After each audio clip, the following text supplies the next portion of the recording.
প্রধান উপদেষ্টার সঙ্গে বৈঠকে গত কয়েকদিনের ঘটনায় উদ্বেগ প্রকাশ করেছে বিএনপি নেতারা। পরিস্থিতি উত্তরণে জাতীয় ঐক্যের ডাক দিতে বলেছেন দলটি। প্রধান উপদেষ্টার সাথে বৈঠক শেষে সরকারকে অবিলম্বে নির্বাচনের রোডম্যাপ দিতে বলেছেন বিএনপি মহাসচিব মির্জা ফখরুল ইসলাম আলমগীর। প্রধান উপদেষ্টার প্রেস সচিব জানিয়েছেন, সকলকে ধৈর্য ধরতে বলেছেন অধ্যাপক মোহাম্মদ ইউনূস। জকর মালিথার রিপোর্ট।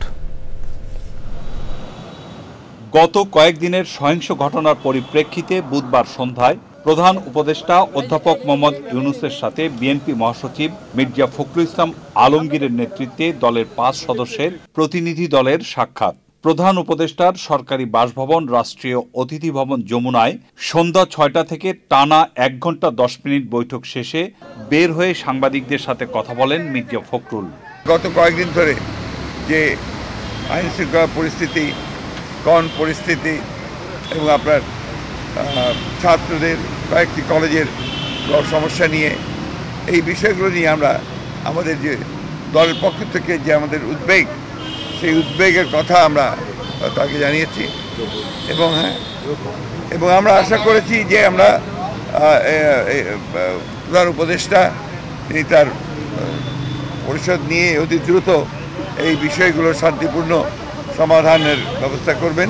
বিএনপি মহাসচিব জানান, আগামী নির্বাচন এবং সমসাময়িক প্রসঙ্গে কথা হয় প্রধান উপদেষ্টার সাথে। সমস্ত রাজনৈতিক দলগুলোর সাথে আলাপ আলোচনা করে এই একটা জাতীয় ঐক্য সৃষ্টি করার ব্যাপারেও আমরা আহ্বান জানিয়েছি।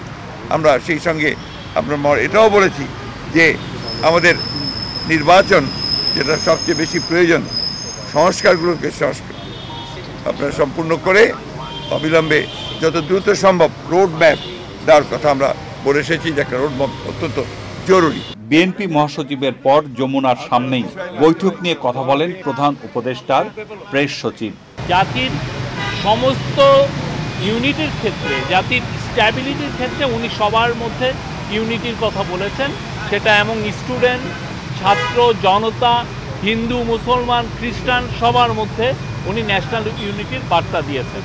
বৈঠকে উপদেষ্টা এএফ হাসান আরিফ, আদিলুর রহমান খান, মাহফুজ আলম অংশ নেন। বিএনপি মহাসচিব ছাড়াও স্থায়ী কমিটির সদস্য মির্জা আব্বাস, নজরুল ইসলাম খান, আমির খসরু মাহমুদ চৌধুরী এবং সালাউদ্দিন আহমেদ। Jakar Malitha, Channel I, Dhaka.